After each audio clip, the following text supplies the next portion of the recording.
Welcome to another episode of the No Ceilings Podcast. I'm Tyler Metcalf, joined as always by the one and only Tyler Rucker. Rucker, how are we doing? We got a little pep in the step, getting back on the mics. It was a great trip. Thanks for everyone. We were just at Nike Hoop Summit. I read a bunch of horror stories about, using USB mics and trying to get people to use them. And we were like, no, we'll figure it out. We're smart guys. We're older. We can do it. 3-4 hours later, we were debating going to Best Buy and being like, do we just have to buy would we just hand over everything we have? So yeah, that was brutal, but we're figuring it out. We'll have it done by summer league. But we really tried. We really tried to get some in-person pods going last week with Corey and Albert. We just couldn't do it. We really tried. So apologies for taking the week off. Apologies to everyone for not having shows last Thursday and Friday. But we're back. We're back on our regularly scheduled programming. In case you missed it, we had a ton of written stuff for the No Ceilings Plus, recapping Hoop Summit. It was a really, really fun week. Ton of talent coming up through the pipeline. Go check out those kind of daily recaps along with some sprinkling of intel. And speaking of intel, Corey just dropped a huge piece with a whole bunch of intel from NBA scouts and execs over at NoCeilingsNBA.com for the paid subscriber tier. Also, Rucker, you wrote this week. Look at you getting back in the writing chair. It felt good. Metcalf, a lot of the guys in No Ceilings really been carrying me this year. I was just been trying to grind out some of those season highlight YouTube videos. And I finally was like, damn it, I want to get back on the saddle. Let's let this roll. So I'm going to be hammering out a bunch of pieces coming up, moving forward. Felt good. So I talked about Justin Edwards and kind of a little draft history lesson, some valuable stuff to be open-minded about his stuff. I'm going to write about Jalen Tyson next, so I'm pumped about that one. Yes, fans already saying that the Hoop Summit references. So yeah, it feels good to get back to writing. It feels good to, in a weird way, it kind of helps you figure out some curveballs with this class. In any class, I feel like it's good to get some thoughts down because, I don't know if you do this, Metcalf. I feel like when I'm writing, I start thinking in a different way when I'm evaluating a player. Like I was watching Justin Edwards and I was just like, I might be back in. I might be, like you're pulling me back in. Shout out Godfather. So it's interesting. It shout out to Corey. That Draft Buzz piece was fantastic. Yeah. And I'm really pumped for a lot of those. We have a lot of stuff to share in the upcoming months. Yeah, and speaking of writing, on Friday I will have my TJ and Saloon piece going up. Speaking of confusing and wild cards and a whole bunch of questions there. So just trying to dive into every aspect of his game and be as optimistic and fair about it as I possibly can be. But if you guys have been enjoying our stuff, want to support us, NoCeilingsNBA.com, go subscribe over there. Rate, review, subscribe to the podcast, No Ceilings NBA on YouTube, and support our partners. Go over to underdogfantasy.com, use promo code No Ceilings. They've been awesome. If your NBA team's out of the playoffs, doesn't mean you still can't go have some fun. Go over there, enjoy it. We've been having a blast over there all season. But Rucker, we got a fun one today. Let's just dive right into it. It's the description as I was typing it out got a little wordy, but we're just going to draft a starting five for kind of a one-off here. We're going to draft 5 players. Maybe if we have time, we'll get a 6-man in there. But we're going to draft a starting 5 and see whose head-to-head team would beat the others. We'll get fans voting on it and all that kind of fun stuff over on socials. But from this draft class, starting 5, easy enough, right? It's not, because well, Albert and Corey did their all NBA draft thing where we were going to do that in Portland, and then they did that, and I was like, that's a great idea. That one would have been vicious with 4 of us, so I'm actually glad it was just the 2 of them, because I feel like our teams would have gotten crazy. And I was prepping for this one, and everyone has to realize something. Like, a lot of us at No Ceilings are competitive. Me and Metcalf are competitive. So I'm making my list of all contenders for each position, and I'm like, I know who I want to draft first, but who do I need to draft first? So Metcalf is kind of in a hole, because there's a position where I'm like, I need to get that right off the bat, because if I don't and Metcalf takes it, I'm kind of screwed. So I think this one's going to be interesting. Are you sure you want me to have first pick? Oh, I never said I wanted you to have first pick. Throw shit bow in the air. What do we do? But you know what? Since I'm a gentleman, since I believe in my building capabilities and my scouting acumen, yeah, I'll be the gentleman. I'll be the gracious host and allow you to go first. Okay. But I'm just gonna be the bigger person, because that's what I do. I'm gonna go at small forward. Oh, okay, interesting. This one might shock little people because I think he might be a little bit more of a 2, but I'm gonna play him at the 3 with my squad. I'm gonna take Dalton Connect. Oh, okay, that's fine. I know, shock some people. Here's why. The wings in this draft. Not a lot of great shooters if you start thinking about it. Yes, I understand everyone's who you're thinking at the top of your head. Not a lot of great proven shooters this year. So I need a dog. I need a floor spacer that I'm just like, okay, I need a bucket. Dalton Connect's going to be able to figure it out. So I wanted to get that one out of the way. Now I know you're going to go in like 15 different directions, but I feel good about my backup options. Right there, I wanted Connect because I considered a lot of guys. That was the one position I had the most names. But I circled Connect. I was like, I need to get Dalton Connect. If I'm trying to win a game, that's a potential microwave guy that could really get cooking. Yeah, no, I think that last sentence that you just said for this exercise is really important because we're trying to win one game. We're not trying to win or make a season out of it. We're trying to we're in March Madness finals. Yes. It's winner take all. We're not hoping for 5 years from now. We're not building a franchise around these guys. We're winning one goddamn game. Empty gym. We're going at it. Let's go. Right. Yeah. No. I don't hate that pick at all. Okay. I think it's really smart. Proven bucket getter, on ball, off ball versatility, solid rebounder, good athlete. A lot of different ways you can go after that. A lot of ways. A lot of ways.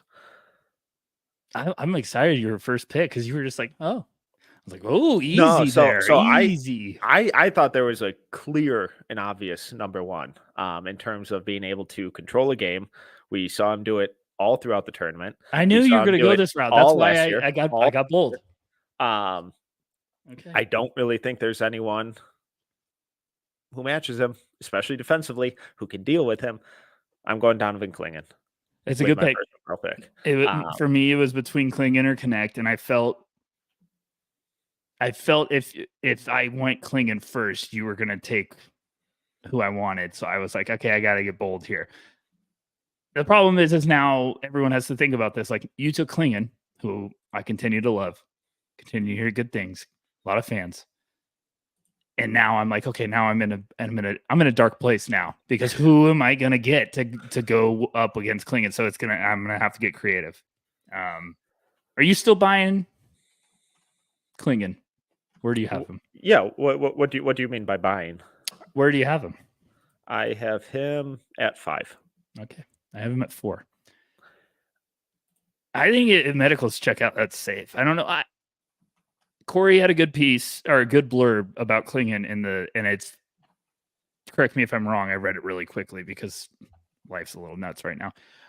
He was basically saying scouts are buying into more upside with Clingan. And I agree.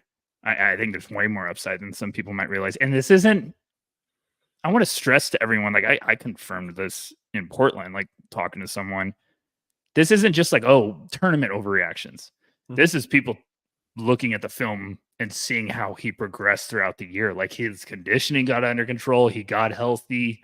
And when he got healthy, he was a different beast in the second half of the year. That's why we talked on a previous pod. I was like, I think he's waking up. Like, I think this is going to be something. And then fantastic tournament run. So yeah, I love Clingan. Yeah. And I think Corey mentioned it in the piece, but we've talked to people who kind of believe that he's going to shoot it in some form or fashion. Not Karl Anthony Towns, Joel Embiid level shooting, but like Jonas Valanciunas level where he can step out top of the key for 1, maybe 2 a game. And if you can just pull that opposing rim protector, those couple extra steps out, that creates a lot of different things where now you're running a DHO and they have to recover more, or you have a backdoor cutter, and Clingan's kind of passing capabilities really can shine in that light. I think there's a ton of upside with his passing. We started seeing it a little later throughout the season. We saw a bit of flashes of it last season. that's the area where I think he can really, really elevate an offense. And I mean, we all know how incredible he is as a defender and rebounder. So I feel very good about him as just that cornerstone, especially defensively. Yeah, I think the playmaking is even more impressive when you watch the whole year. Like it's not just little teases. There's a lot of good stuff, like a Yeah. lot of really good reads. So I'm right there with you. Okay, so you got Klingon at the 5. Okay, I got Connect at the 3. Ew. There's a lot of names I like in the backcourt, so I feel like I kind of want to stay away from that because there's so many names I'm intrigued with. The 4 is where I get interesting. Mm-hmm. Because now you have Klingon, so I don't have to worry about, okay, I'm going to do it. I'm going to take, at the 4, I'm going to take Alex Sarr. I was gonna take him if you. I knew you were. I know that because we think outside the box. So yes, you have Klingon at the 5. You have size, but now you can't take a center. So I've got Sarr at the 4. Great defender, thin frame, but I'm gonna get him some muscle behind him. Don't worry about that, everyone. So I like that pick for me. That'd be funny if you're like, God, I hate that pick for me. My number 2. I mean, I was in a mock draft exercise today, and I took someone, and I was like, I hate it, but I'm taking them. But I like that. I'm buying in on Sarr. I change my mind every day. I still have him at 1, but I'm saying like I think I'm buying into being like, okay, yeah, this is easy. Just the upside. What about you? Are you cooling? Are you still? Did you need more from Sarr? Yeah. I know it's tough because at one point he was around like 5 on my board, but he's 2 right now. It feels more like that's because I keep kind of moving other people down and not necessarily him up. Are we underestimating his flashes in a really tough league for his body? Do you understand what I'm trying to say? Yeah. Like, he's thin framed, we know that. But that is a bruising, very physical league. And yes, everyone could be like, well, what about the NBA? And I'm like, I mean, it's different. Australia's it's the most physical league. Swallowing some whistles. So I feel like maybe we're undervaluing how good his highs were in a tough league. Yeah. I think that's fair. And he was good in their playoffs. He was good to close the season out for them. My concerns, the offense. It's more so the mindset and the physicality that he just doesn't play with consistently enough, where so much of his offense is kind of perimeter based. He doesn't get to the line a ton. The rebounding is super inconsistent. Which drives me crazy. Right. And someone that big, that athletic, it's kind of inexcusable. So I really hope that it's just a symptom of a teenager playing in a new country, in arguably the most physical league in the world. It's a really, really tough adjustment. So it's not to a point where it's so bad that he's dropping on my top 10. I still have him 2. And if someone wants to take him 1, I totally get it. It's just, what is his offense? Because I still think that the highlights, the flashes, they're incredible. They're some of the best stuff in this entire class. But I think it's all still really theoretical, where I think the shot, the highlight tape, it looks good. I think outside percentages was around 30% on the year off the top of my head. I could be mistaken, but the shot wasn't consistently there. The passing flashes were fun. It wasn't consistently there. The shot creation flashes were fun. Wasn't consistently there. So with the only consistent thing with him throughout the entire season was that defensive versatility and the athleticism and how he was kind of able to utilize that on both ends of the floor. I don't know. It's really tough. In this one-off game, I think playing him at the 4 is a lot of fun. It makes a lot of sense. I would have loved to have him as that kind of weak side shot blocker, playing next to Klingon. But in the league, I don't think he can play a 4, and every NBA person I've talked to thinks he's exclusively a 5, and they don't believe in him at the 4 at all. Yeah, that's a good debate we're gonna have moving forward. I feel like that is the number one question. Like everyone gets excited about the defense, but then you go, "What is he?" And you're like, "Ooh," and because it's like if it was old school and I was drafting him alongside a big center, I'd be like, "Man, I'm pumped for these two." But not everyone's buying into the T-Wolves mania, Twin Towers era, like bringing it back. I want it back. So I get it. Putting him at the 5 is interesting. I would love him to go one of these teams. Like I'd love him to go to the Wizards because I think they'll just let him play, let him get some reps and be patient. But I think the defense is why I feel better about him, because that size, if you can make an impact defensively, you're going to find a way to be an asset in this league for a really long time, even if the offense takes some time to come around. So just real quick, yeah, what are kind of some of the comps that you use for him? I hate. The problem is so because I've had people reach out to me to ask, and they bring up guys that are just like, whoa, big names. But I'm like, I understand why you're like, some people have been like, why do I see KG? And I'm like, because of the obvious skinny, the kind of high release defense. I get it. But I was like, offensively, hell no right now. And look, is it Jaren Jackson Jr.? If it is, then you're drafting a defensive player of the year. Exactly. So you think his defense gets to that level? And same thing with Evan Mobley. He got all NBA votes. He got defensive player of the year votes. Is that who you're getting? And if you're taking a guy number 1, number 2, that's who you hope you're getting, obviously. But do you think that's who you're going to get? And let's just right off the bat, never compare him to Chet or Wemby. Those names are off the board. I also think we need to put Garnett in there. I don't need KG because the KG mentality is not going to be found. Agreed. So that's what made KG is the mentality of like, I'm the alpha. I'm a psycho. Right. I'm gonna beat you. The Mobley, I've heard Mobley. I've heard Jaren Jackson Jr. But my clapback was Mobley was much better offensively. Like Mobley was he was a hell of a passer. He's very skilled offensively at USC. And then, it's tough because you throw those guys around. And you're like, those are elite defenders with offense. So are we? It's like, what is your pro comp? If you're taking him 1 or 2, I think you're thinking that he's going to grow into that Mobley. You're thinking Jaren Jackson role. Yes. I just need like a name. I need one more like a little bit below, I need a middle of the road. Yes. Like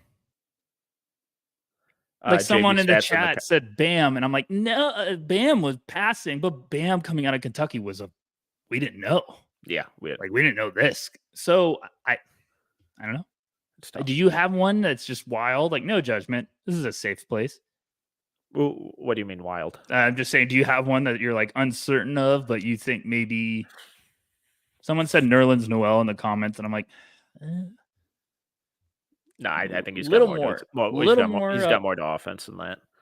This is a ladder, and I feel like everyone's too high up on the ladder, and I need like a couple down. So it is fascinating though, because that's where you're at. You're trying to get like that name, and you're like, who is it? And it's just, I think when you're the number 1 prospect in theory, I think everyone tries to get the superstar comparisons, and I don't think SAR's there. So I'm just, it's a good study. It's going to come to me, and I'm going to say it on a random pod. I hope you do. All right. I'll make my next. I'll make my next pick right after our first ad break. Okay, we're back. Rucker, you currently have Dalton Connect and Alex Sarr. I'm sitting with Klingon. I need some floor spacing around him. Nick Claxton is a pretty good one. No, that's not bad. That's not bad. We're there a little bit. Oh boy. For one game. I'm gonna write these down. I am. Oh boy. You know what? I'm gonna get some versatility on the wing. I'm gonna go with someone that I really, really trust that I think is going to end up having a very good pro career, but has been just the epitome of consistency throughout his entire college career. I'm going Tristan Da Silva. You son of a bitch. I I had him on my list. I was like, when you said maybe 6 man, I was like, well, there's my 6 man. Oh, the disrespect, sir. No, well, I just had a lot of big names ahead. I love him. Absolutely love him. I'll spill a little bit for some people listening. That was the one name in Portland that every time I asked, I got the same response. I like him. Yeah. I like him. Oh, I like him. And I posted a tweet about it. And I just was like, I'm connecting dots. But if you ask around about a lot of people and they all say they like someone, I don't think that guy's not climbing up boards if he has a good pre-draft process. So I was just my tweet. I was like, hey, I think he's going to end up being closer to the lottery than the 20s. And it's a year where if you start getting, especially this year, if you start getting a lot of people being like, oh, I like him. I just feel like that carries a lot of weight this year because you don't get the same answer about a prospect from 5 teams. Like you get such wide range. So if teams are all on the same path with one name, I'm like, that's gonna be something I'm paying attention to. So I love Da Silva. One of my favorite films I've gone back and watched. It's so much fun just kind of digging into like the little nuances of his game, the team defense. So much of what he does just doesn't show up in, the box score. Classic cliche, but it's real. Just his weak side rotations, the team defense, the on-ball defense, the making the extra pass, the ball movement, the cutting, the shot making, the play finishing. It's like, this is exactly what you want from just a rotation wing. I don't think he's ever going to be an all-star or a big-time starter, probably even. But as a career 6th, 7th man in a rotation, I think he easily could be that on a lot of really, really good teams. He's one of these guys where it's like he's not going to change a team's ceiling. He's not going to make a bad team good, but I think he could be one of these guys that raises the floor and helps make a good team great. He's one of these guys where the teams that are kind of right around mediocrity every year, where they're in this play-in tournament year after year after year, he's one of these guys where it comes in, stabilizes the second unit, does a little bit of the dirty work, and helps add just a couple wins and gets them over that hump and out of the lottery. So I love Da Silva's game, and for one game, absolutely. I always like when we get to the part of the draft cycle where we reference that because the way you phrase it's always perfect. And I agree. And I don't want people to overreact to this next statement. I think getting Da Silva on a good team, I think he could be the reason why you win it all. Because what I'm trying to say is we all know like superstars carry you, get you through the playoffs, get you big wins, like they can take over. But sooner or later, some guy steps up in the rotation and can win you a series in just one game. Like he can be red hot. He can be all over the place defensively. That's why we always say with roster construction, or I believe like everyone could be like, oh, they're starting 5 stacked. And I'm like, great. Who else? Because injuries happen in the playoffs. Guys miss games. Guys are banged up. You need people to come in and step up. And I feel like Da Silva is that type of player that if he's the 6th or 7th guy in your rotation, he could be a very good piece. That's why I like it. His tape is boring because it's just good.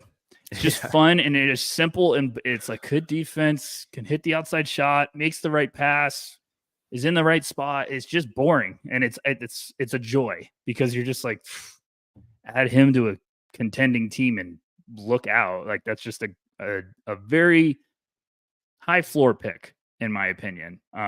He's tough for good things. So yeah, I love that. And for one game, as we're doing in this exercise, I think that's a fantastic addition. Okay. What direction are you thinking of going in here? Okay, so I've got Dalton Connect at the 3. Got Sarr at the 4. I need a big, and I need to get the backcourt cooking.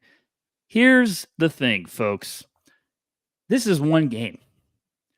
I just need someone to get hot. I've already got Dalton Connect at the 3, and I just need to win one game. Give me Rob Dillingham and let's go to work. I don't care. I don't care how he's small. I need microwave guys. All it needs is one guy to get red hot and we're cooking. So that was my number one target. But I knew you would probably get away from the guards for a little bit. So I was like, I could build some depth. So I was debating him. It was between him and De Silva. I mean, I've probably taken Rob, even if we were doing this about upside and stuff. But for one game, yeah, I could potentially get. I still believe Rob, when he's on a heater, is one of the most dangerous players in this class. Yeah, him and Dalton. So now I have 2 of the guys that I think would be in my top 5 of heater alert NBA Jam mode. So yeah, but there's only one ball, so I know, but it's okay because watch what I do with the rest of this. I'm cooking now. Here we go. Where are you at with Rob? Still really, really like him. I like him a lot. He's in that 5 to 10 range for me pretty consistently. That the names in that kind of grouping for me are really fluid and change by the day. The defense is brutal. It's going to be bad. He's never going to be a defender, but whatever. He's also one of these guys where, kind of depending on team context and where he lands, I think will probably significantly skew my, how excited about his rookie year and, the following years that I am, because I really like the idea of him in San Antonio, because I don't think that his defensive issues are going to be as much of an issue when he's playing next to Vic and Vassell, because there's so much length and defensive competence there anyways, that it's like, okay, who cares? You don't need to be a good defender right now. And you prove this year that you can play alongside another guard and Reed. So spot minutes here and there, play alongside Trey Jones anyways. Let's try it out. Why not? But then he adds the shooting and the playmaking and the scoring versatility on the other end. The 2-man game between him and Vic would be a ton of fun. So that kind of context, I'm like, yes, sign me up. That's really fun. Even one kind of Utah, I think would be a lot of fun, just with some of the size and play finishers that they have there. They don't really have a lead guard necessarily. I know Keontae's moving more into that, but he's still more of a 2 guard at heart. But again, they can play together. So I think he's going to be really kind of context dependent in my ultimate feelings about him, but it's hard not to really enjoy his game. What is there not to like aside from the defense? And we've heard encouraging and kind of surprising things about the size. So yeah, that was a big one. Kind of shocked me when I heard that in Portland. I mean, look, top 6 right now. Washington at 2, Spurs at 5, Toronto at 6. I could get on board with Rob there. If you buy in, I absolutely could get on board if you're buying in. I understand. 2 would be you're in love with him. But we had Spurs fans. Hi guys. I had Spurs fans get pissed at me because we didn't put him at certain points. It is just make 20 mock drafts throughout the year and tell me if you want to change it up. So I still think the Spurs are my favorite fit for him because of the pieces around, pieces in place. It's not just Victor. It's Victor and everybody else they have around him that could even kind of cover that liability, if you want to put it that way. So good insurance. It makes some sense to have pieces around him that were we really need his offense and playmaking. Yeah. His weakness, we can hide it a little bit. And, I still think they're going to add a veteran guard. And I don't want to get too down that rabbit hole. We'll probably do a lot of that stuff in the upcoming months, but makes sense to me. A lot of places make sense. And I think there's a lot of teams that like him a lot. So all it's going to take is one team to pull the trigger. Totally agree. Okay. You're up. One game. So you got Klingon and De Silva, and we're going to find out. You got okay. So we're 3 and 2. This is your third pick. Okay. Do I get just ultimate sicko mode here? I mean, we all know you like to do that. And just guarantee that you never grab a single rebound. You can't do that. We're playing college rules, right? That's not possible if you're going to do this. Okay, but do whatever you want. Do whatever you want. If you do that, I'm going to draft something else. I'm going to run you to death with pick and rolls. Like we were going to have a field day. So do it. I guarantee you. Nah. It's not realistic. It's not realistic. It's not how you would actually build a team. So I'm not going to do it. Thank you. But it'd be fun. Thank you for being politically a low correct. 3-2 zone with those two on the bottom. You're not good. We have shooters. Have fun. Yeah, chucking up bricks for those guys to rebound. I wish you did that. It would change my next pick probably entirely. Well, because I'm assuming that's who you're targeting for center. No. Oh, okay, interesting. Hell no. I came here for that hour. Get out. I forgot that you hate him. Okay, I just don't want him. I'm overthinking it. I'm going Stephen Castle. That's a good pick. He's going to put the clamps on Dillingham. Shining armor. I was literally going to be like, do I draft him and just say play defense? We got it taken care of. Yeah, he's just going to put the clamps on Dillingham. He's going to put the clamps on Connect. I'll worry about the shot later. But I think we kind of saw how well him and Klingon play together, how impactful he can be in a one-off setting, how impactful he can be in a season-long setting. I'm all in on Castle. I buy the shot long-term, but a one game, his mindset, his two-way versatility, sign me up. Good one. That's a good one. Yeah, I love Castle. I'm right there with you. I'm buying it. I'm all in. I'm buying the shot. I just think the guy does so many things on the court that that's the swing I'd want, especially with the intel, which has been positive, and the strides defensively. I just can't defender he turned into this year is remarkable. Were there 5 better perimeter defenders than him this year?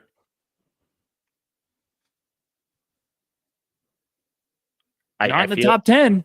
Yeah. And especially like just in the draft not in the top 20. No, I just in the Dunn, Ryan Dunn, Devin Carter. It's Castle over Carter, but I love Carter. I mean, where else are we? Neek is a sleeper, but I don't know if it's top. There just aren't that many perimeter defenders like him, especially in this draft. So that's a good point, and something that like specific skills in this draft. I think people need to focus on that. Like the shooting has bugged me because I've been like, who's the best shooter that's proven this year he can shoot it?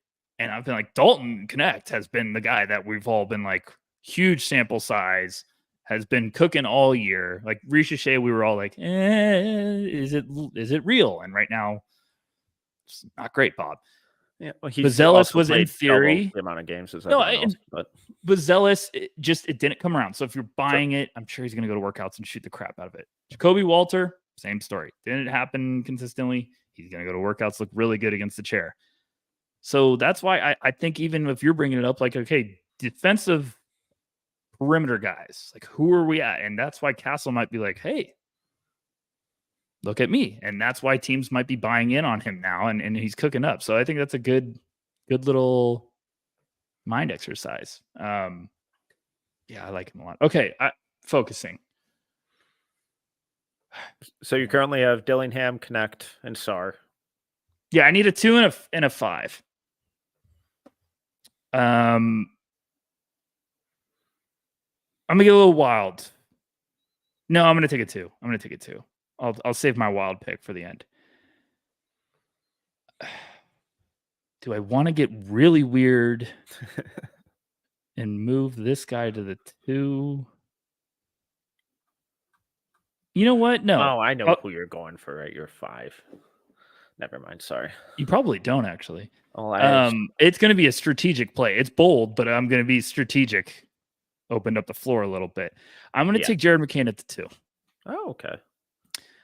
Wanted to draft Reed there. I thought about taking the Serbian and moving him to the 2, kind of counteract. Wow, you're really buying in on with Castle. Well, you're really buying in on Nikola Jurisic. Yeah, Here's some stretch. don't threaten me with good time. I'm my knight in shining armor. I was thinking about moving Castle or Topich to the 2, and then we just both would have playmaking guys at the 2 that can't shoot. Boom, roasted. And then, but now I get McCain, tough rebounder with Dillingham, more shooting. So now I've got 3 shooters. I like that, and we get the sponsorship to the nail salon. That's fantastic. Yeah, I like that. Still love McCain. Where do you have him? Need to update this, guys. I have him at 12. Okay. Oh, wait, whoa. That's old. 13.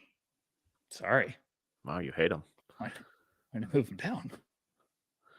Who did I move him down for? Oh, it's because I bought in on somebody else. Yeah, I have him at 13. Where do you have him? You have him in the top 10. I know you. Yeah, I have him at 8. God bless you. Well, I think he can play point guard eventually.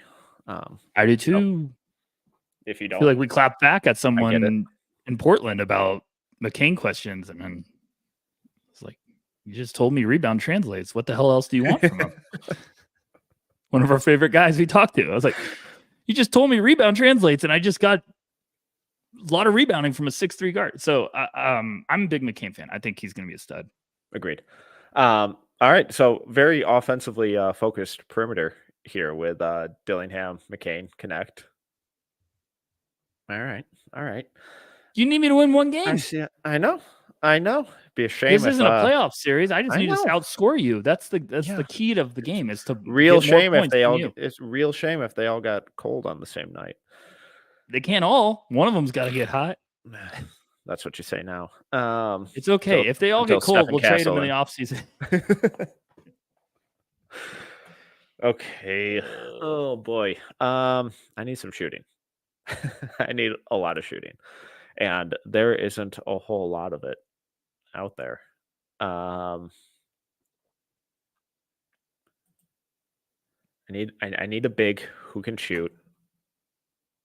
I don't trust Filipowski for one game. We saw how that went.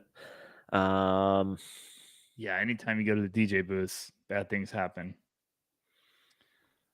It gets tough with the bigs. Oh, I think you think I'm taking someone and I'm not. But now that I just saw another name, maybe I am.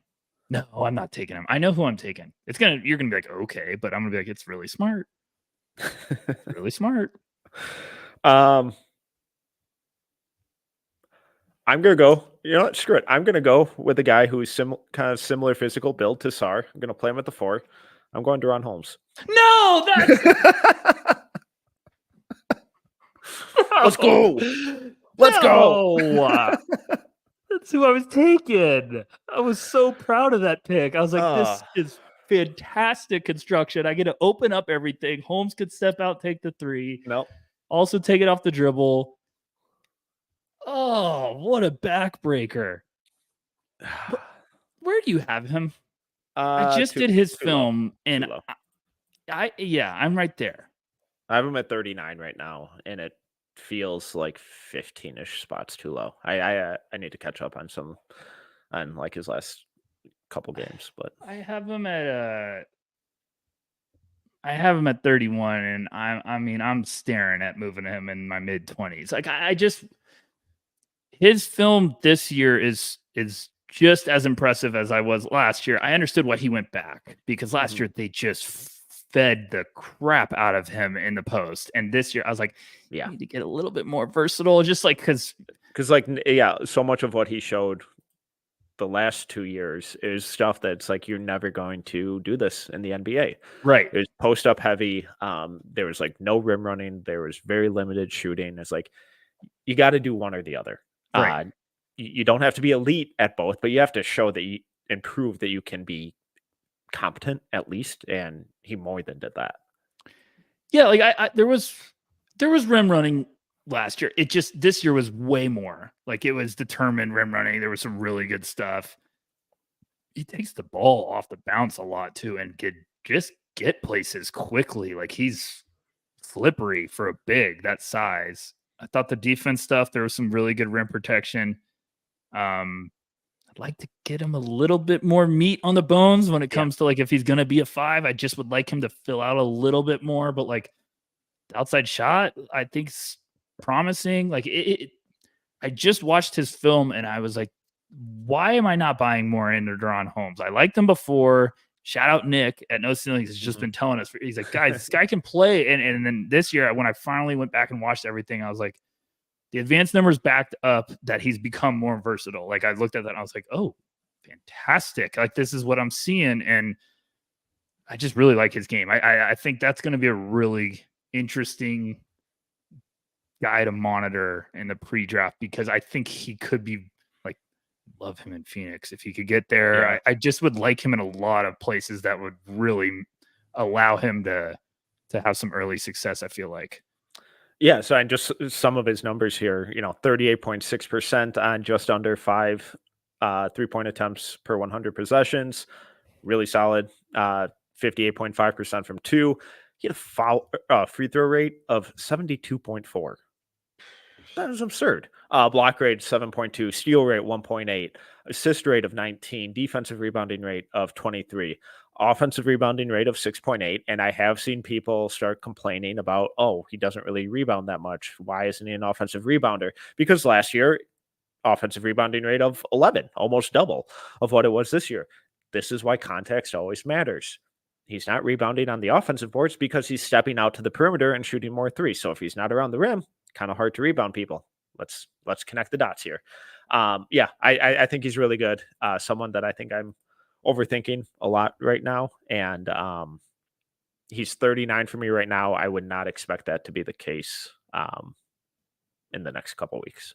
Yeah, I mean, like 40% from 3 almost at his size. It's just a very promising number. So yeah, I'm right there with you. I mean, I'm looking at my board now. I need to update a ton of it, and he just seems like the one name I'm clearly moving up. It's just how high can I move him? Because those are the guys too. You move up, and you're like, I still don't feel good. Like it still feels like I should put him up more. So I think he's got the shot to land in a really good fit for him, which is awesome. We love that. Gosh, what a pick! I did not see that coming. Okay. Thought I had him easily. I almost took him last pick. I gotta take one of these damn monsters. Oh boy. So I've got Dillingham at the 1. I've got McCain at the 2, Dalton Connect at the 3, Alex Sarr at the 4. Small. Holmes. Your little itty bitty team. Deron Holmes thought he was putting on the jersey and just highway robbery by Metcalf. Man, in one game, I don't trust this guy.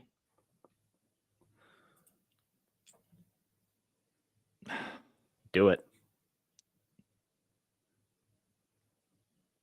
I'll take Zach Edey.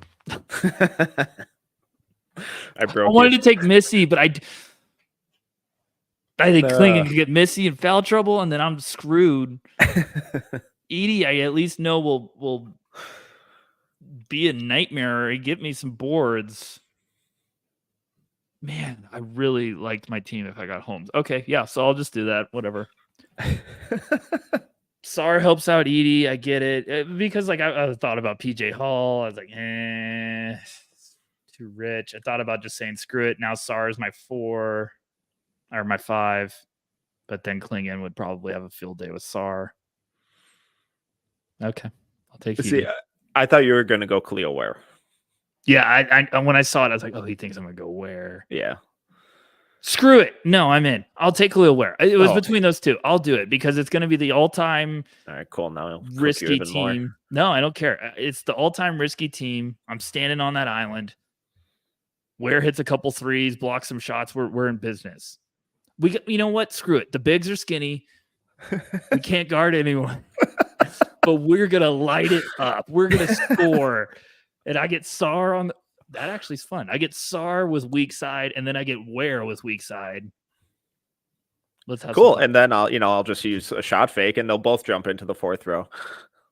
That's okay, because we'll go down and hit a 3. That's okay. More fun. That's more fun. You got one pick left. Yeah, I do.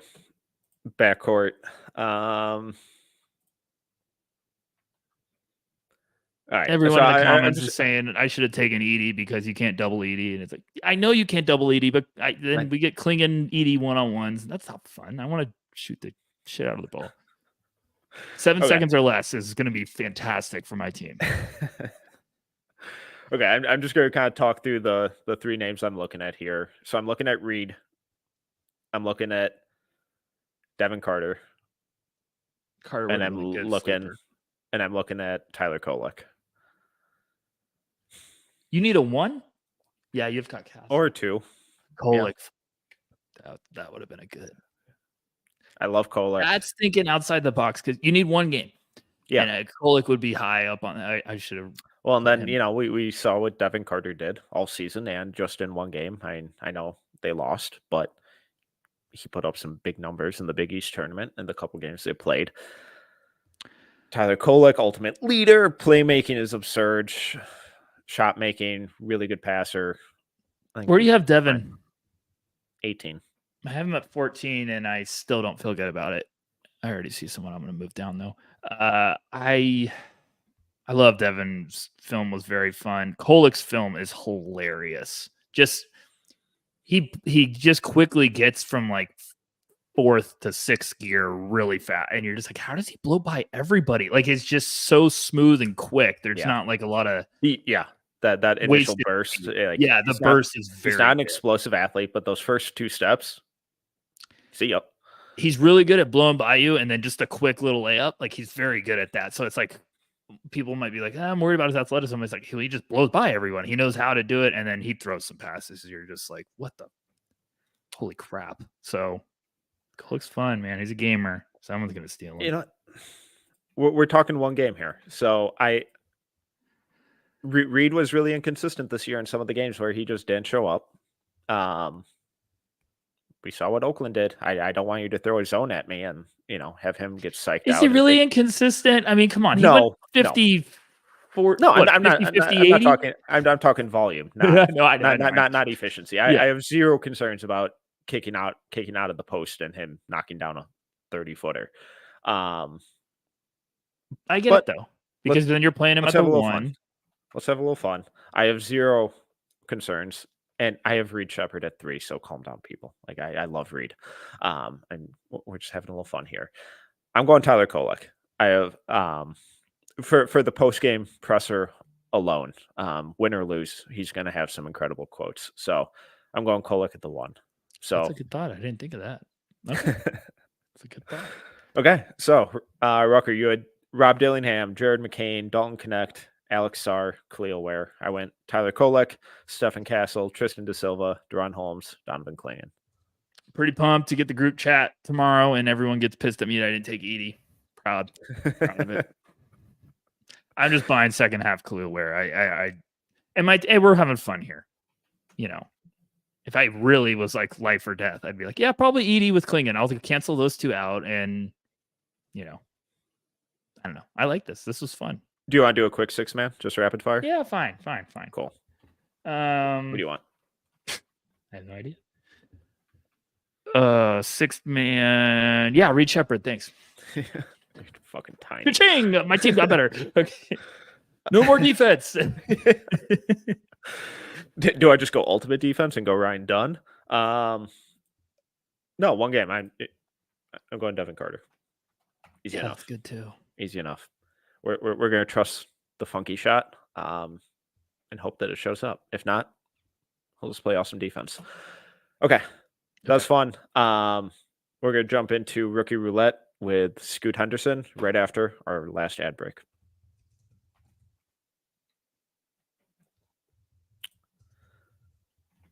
Scoot Henderson, Rucker, did not have the most ideal rookie season, but also not necessarily an unexpected one. Transitioning to the NBA as a point guard is incredibly, incredibly hard.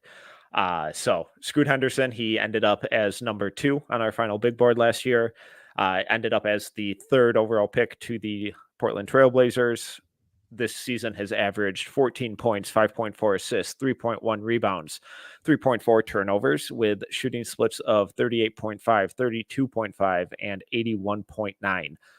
His assist rate of 30 ranks in the 70th percentile. His turnover rate of 17.5 ranks in the 5th percentile. So exact opposite ends of the spectrum for both of those.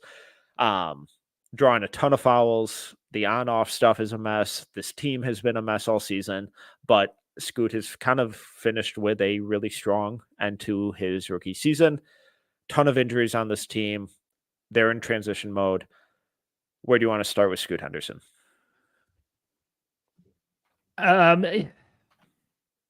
It's tough because the first and second guys had fantastic rookie years. The first one had a holy crap. We haven't seen a year like this in probably a lot of our lifetimes.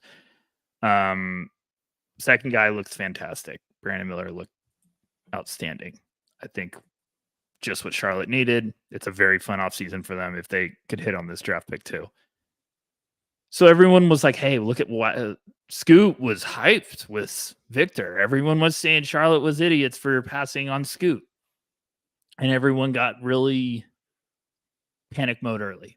But this is why we're always pumping the brakes and being like, gotta wait a while. Gotta wait a couple of years. Let's reevaluate.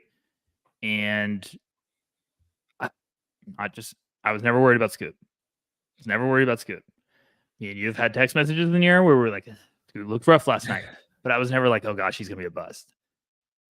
Because this is the most difficult position, as Metcalf just said. It is so hard to be handed the keys as a teenager at that position and say,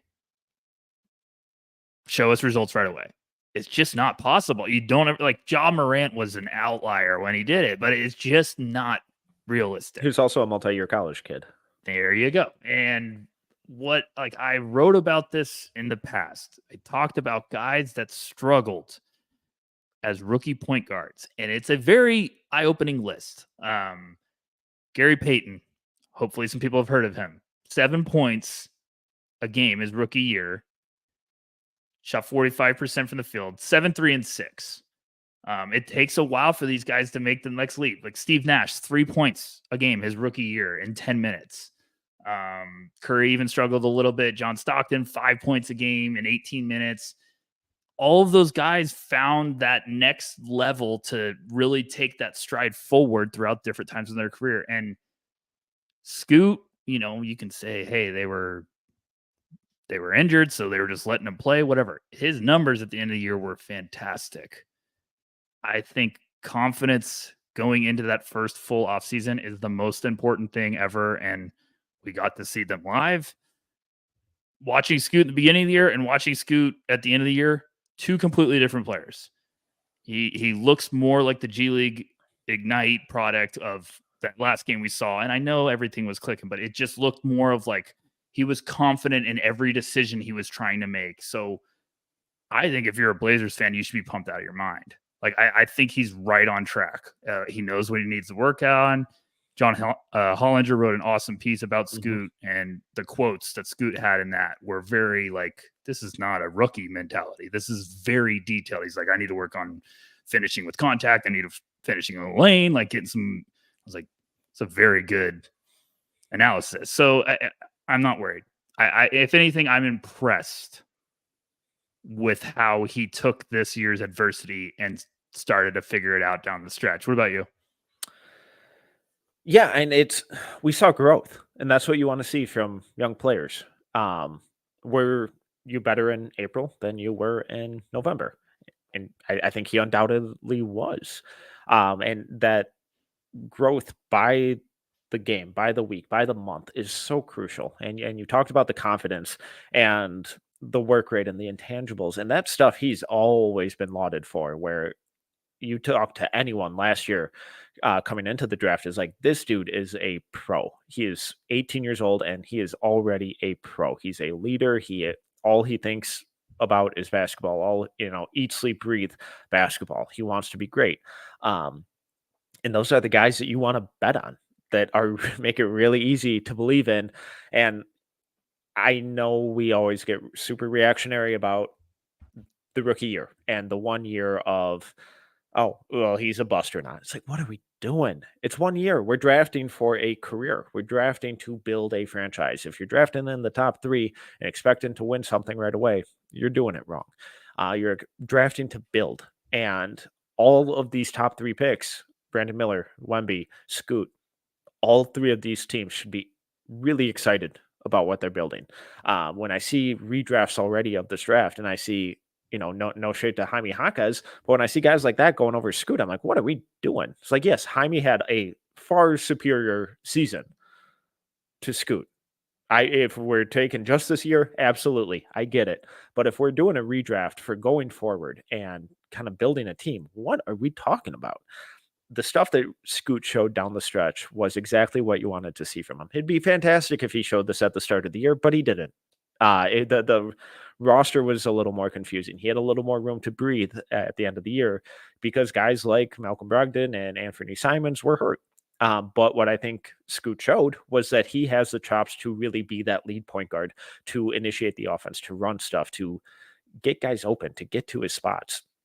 The athleticism and explosiveness that we saw from him live, it was insane. How quickly he popped out of those crossovers, just constantly left guys in the dust, put guys on posters, got to wherever he wanted in the mid range, and constantly set up guys for wide open looks.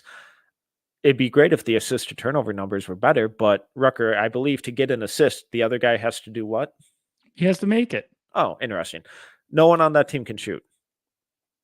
At least the ones, the wings that Scoot was mostly playing with, Tamani Kamara, Matisse Thybulle, Jabari Walker, Chris Murray. I like a lot of those guys. They're kind of fun.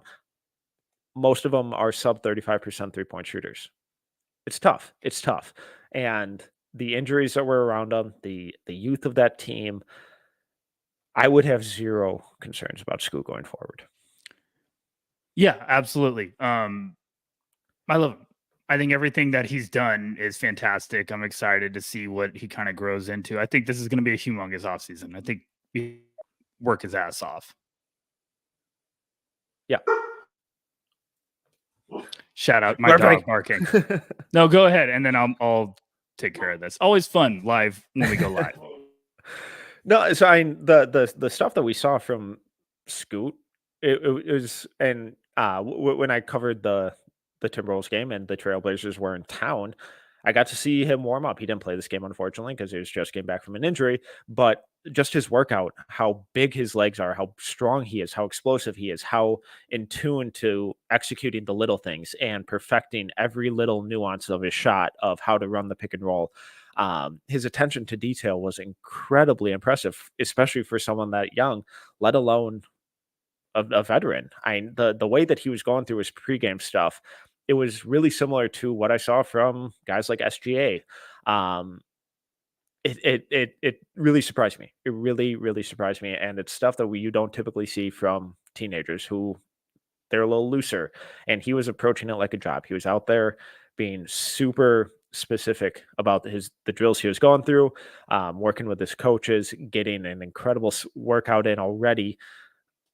And then you see it translate to the game, and you see the entire offense revolve around him and how he's able to generate shots. It's exactly what we wanted to see from him. Yeah, it's the intel we heard. The whole process was like, it's the best intel we've heard from like a prospect. It was like, no questions asked, relentless worker. He's going to figure it out. And that's why I think none of us were really worried about it. And I still am not worried about Scoot, because I think this is going to be a fantastic offseason. I've talked about it before. I think those first summer league games for rookies are so important if you miss. He only played a little bit. He looked fantastic and then missed it all with an injury, and they're being safe. But guys like that, I think you just need the mental reps of just being like, okay, I'm back to basketball now. I don't have to do the media coverage. So I think, I mean, Scoot averaged 19, 3, and 8 his last 12 games on 42, 39, 82. Woo! What a different world. So I'm pumped, man. I really, really am.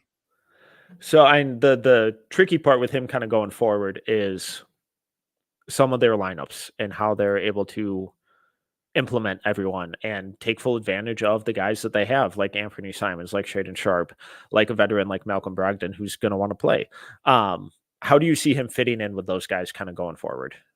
It's interesting when you kind of evaluate their roster moving forward, because at first, I'm watching the game that we saw in person in Portland, and I was like, how are they going to figure this out next year? Like, how is this going to work? And then I'm like, okay, well, Simons can play the 2. You can play Sharp at the 3. You should be starting Scoot if you're getting this version in a full off season in which he looks like he's just ready to roll. Yes, you should be rolling out the red carpet for him. Then things get interesting because I think Brogdon, he's under contract. Yeah, he's on for one more year. I believe so, yes. Yeah, take it over, Metcalf. Baby alert in the background. Sorry, No, you're folks. good. So Brogdon is on. He's got one more year left. I believe he's expiring after next year. But when we talk about their kind of ideal starting 5 of Scoot, Simons, Sharp, Jeremy Grant, DeAndre Ayton, those guys only played. Just looking at cleaning the glass, which takes out garbage time and whatnot, but they only have them recorded for 6 possessions on the season. That's nothing. These guys didn't get to play together at all. In those 6 possessions, they had a net rating of plus 83.3. That's fun. Casual offensive rating of 183.3. Surely that's sustainable. But I think that the end of this season, we saw the ideas of how they can implement it. Instead of having Chris Murray and Jabari Walker at, above the breaker in the corners, that's now Anthony Simons and Shaedon Sharp, who are better shooters, better athletes, better shot creators, better offensive weapons. And then you have DeAndre Ayton rolling to the rim. You have Jeremy Grant kind of lurking in those similar spots, who's also a better shooter. So Scoot's ability to get downhill, to get to the rim, to get to his spots, and then create for everyone else around him and make their lives easier and set them up in the places that they need to be after collapsing the defense, after attracting all of that attention. That's where it gets really fun when we look at the other kind of starting pieces and what should be a healthy team. They aren't far. I know this is going to be crazy for people to hear it. They're not that far. They have a lot of young pieces that could have a very nice little leap coming into next year. And I'm not talking about like, oh, they're going to become stars, but like, I like Rucker a lot. I think from what I've heard, the intel with him's fantastic. Like he's a psychotic worker. Seeing him in person, I was like, oh gosh, he adds a little bit to his frame. Don't be surprised by a potential growth spurt either. Yes. That would be weird. So, and then like, I still think, big offseason for Chris Murray. I wanted a little more seeing him, but big offseason for him. Jabari, I love. Tumani, I love. And then we just listed a lot of good guys that have been banged up. So this is all going off of if this end of the year thing carries over into that big step. Yeah. And then you have 2 lotto picks coming. So you got to hit on those. You really do. But if everyone's healthy, Shaedon Sharp, alien. If he's fully healthy and back, that's a big punch. Grant, Simons, they're not far. Like it's not far from being like, okay, they got something cooking here. And I already do think they have a lot of really good young pieces that, are on the right track. And I feel like it's a team that likes each other and there's a lot of chemistry. So this is the rebuild you want. You want to all of a sudden, if you could find that star and you have him alongside another star like Shaedon Sharp, and then you got Simons too, and Grant's the nasty connector that just knows how to play. Like they got to hit with these 2 picks. Even in this class, this is a type of team and a type of draft that I believe Portland could do some damage because you're going to build some depth. So I just think, man, like it's a dream finish for a rookie point guard to end the year. I don't know if I'm overreacting, but I think this is an absolute dream. You got him feeling good about himself. He showcased what you believed in. And then he ended the year. I mean, after that game, I turned to you guys because they sat him out of the 4th when he had 30, but I think he banged his shoulder up. I was like, I would not play him another damn game because I want that confidence in his head to end the whole year. The last thing they needed is to play him the last game of the year and he goes 2 for 12. Like, just be like, he's done. He looked my favorite play in that game. And I'm not just overreacting to the one game, but I turned to you when Dylan Brooks was trying to, like, Scoot was cooking a little bit in the first quarter, and Dylan Brooks tried to get him kind of rattled and like shoved him once. I was like, just I know what he's doing. Some I know what he's doing. Yeah, shots. he's just trying to be like, get out of your game. And then later, Scoot shoved him like a quarter later and kind of just gave him a stare down, like, that one's not going to work with me. And I was like, that's the complete G League guy we saw. Like, I haven't seen that all year. So I'd be pumped. If I'm a Blazers fan, like, I really still feel fantastic about Scoot. I couldn't agree more. I think all three teams in the top 3 of this last draft hit it out of the park, and I think they should all be incredibly happy going forward.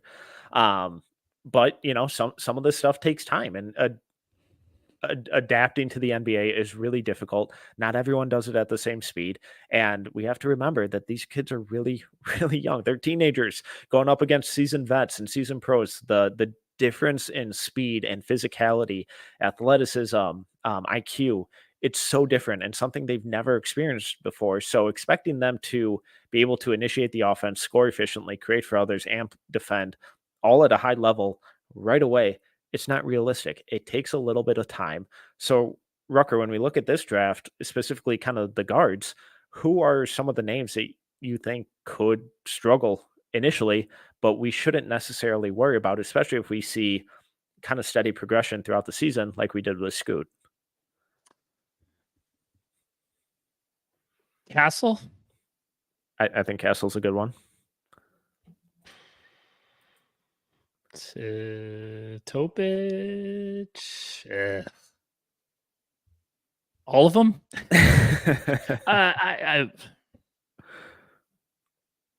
Man, who's the good ones though? Because I could really go down the list and be like, okay, all of them. But right. I also think it's just like point guards. So I think you're thinking Rob, you're thinking Topic. Castle would probably be my number one. What about you?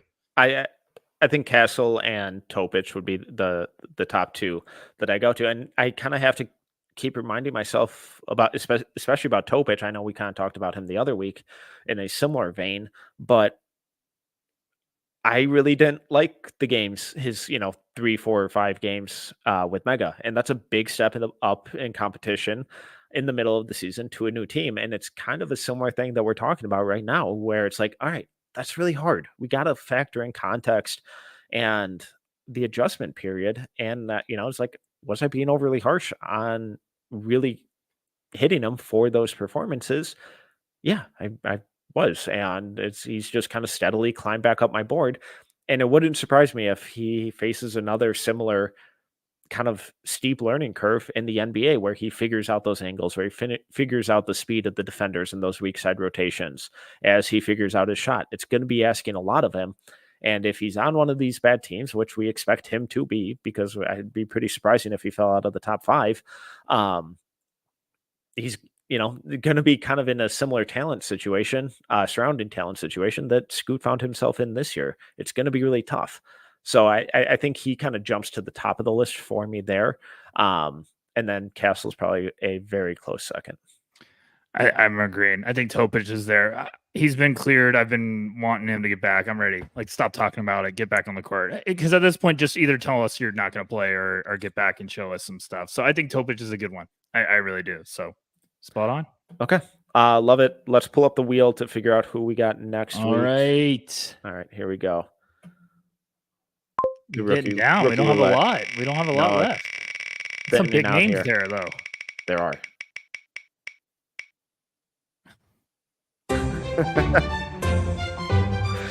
Alrighty, Cam Whitmore from the Houston Rockets.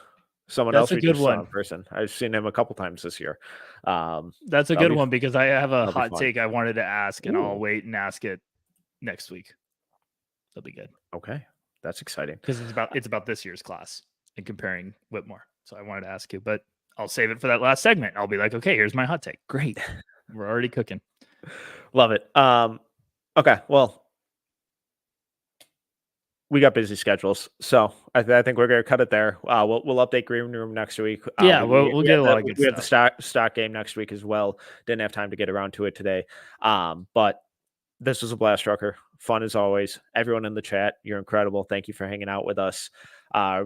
If you missed it, Rucker wrote about Justin Edwards over at NoCeilingsNBA.com. I will have a piece up on Friday about TJ Saloon over at NoCeilingsNBA.com. But once again, he is Tyler Rucker. You can find him on Twitter at Tyler_Rucker. I'm Tyler Metcalf. You can find me at TMetcalf11. DMs are always open if you want to talk hoops or have questions or whatever. But If you enjoyed this episode, please make sure to subscribe, leave a review, and a 5-star rating. Until next time, see ya.